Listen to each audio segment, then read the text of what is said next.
Continue now with our lead story. The president trying to solve the immigration mess by himself. With us now, Monica Crowley, and from Washington, Kirsten Powers. So, Powers, the president disagrees with you.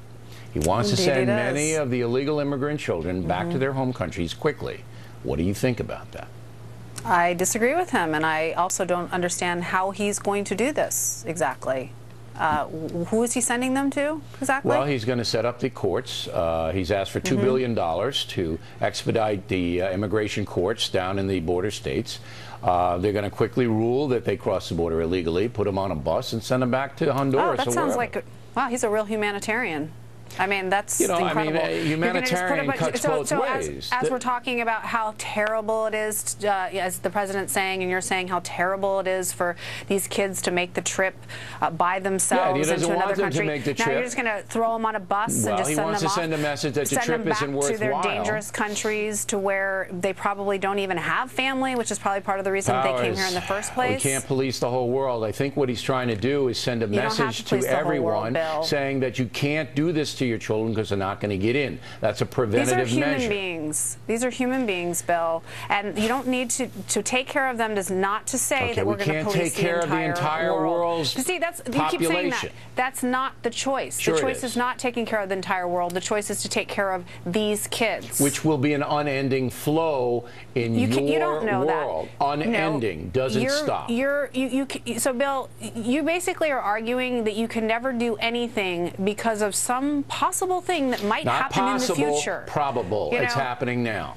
And it's happening for a reason. Why don't we cross that bridge when we get to it? All right.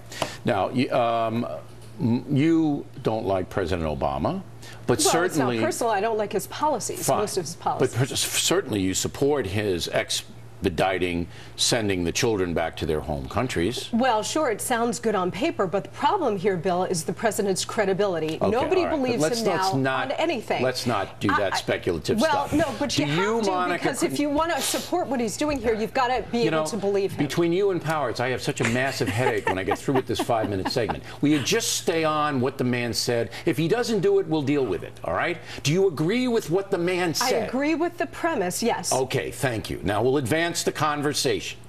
Okay, so you want these expedited immigration courts. You're willing to spend $2 billion. You want the border secured. National Guard okay with you? Yes, I want the military on the border. You want the military on the border. Threatening Mexico with sanctions, trade sanctions, okay with you? Yes, absolutely. Okay. Do you see that Mexico is most of the problem here because they allow this to happen? It's an industry. Do you cede that? Yes, independently, it's a huge problem of illegal immigration, but now in this particular case, they are a massive corridor for all of these other countries to send these kids. So you would do pretty much what I said in the memo. Yes, and in fact, anything you disagree with? Well, no, because you're doing border enforcement first, which is a critical issue, putting the military on our side of the border that we can control on our side.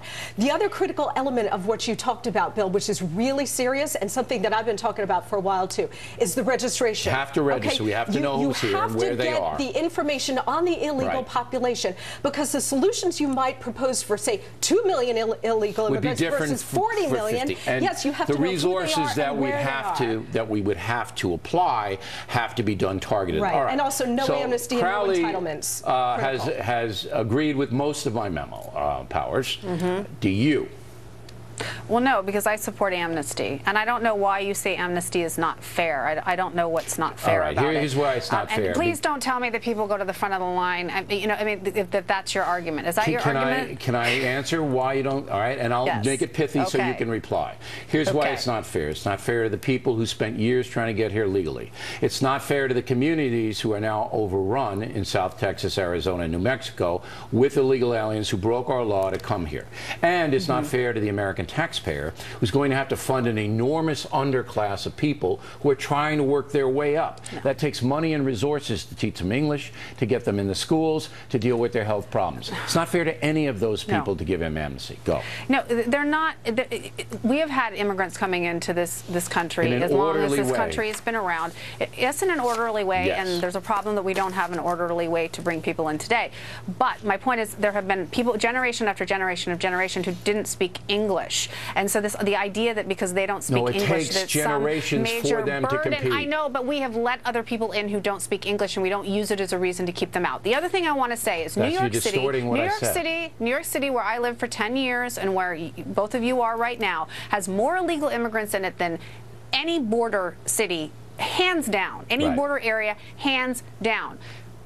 There's not a problem there. Oh, there isn't a problem. No. There's not a problem in the public school system in New York City, one of the worst in the country. Let me finish. Rudy Giuliani, when Rudy Giuliani was mayor, he himself said he welcomed them, that he considered them part of the community. That's because they are an overwhelming voting bloc, with all due respect to Mayor Giuliani. It's not possible that they're just part of the community there. Kirsten, I think we got your vision. I think we got it.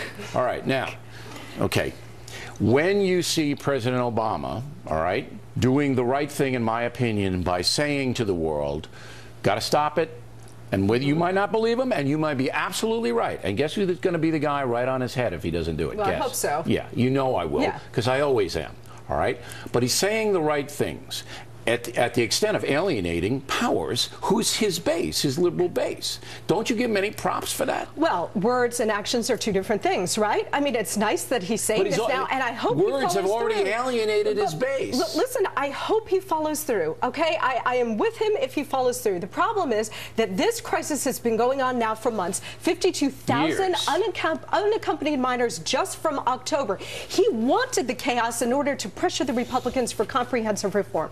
The other thing is, this president, the executive branch of the President of the United States, already has the responsibility to be doing all of this, and he has done nothing. I agree with that. So, you've let it go. So this gets to my original point. 5.5 years. We don't believe him. If he follows through, great. I'll be the first one on this program giving him props. Just remember, just by saying what he said, Powers is now throwing darts at his picture.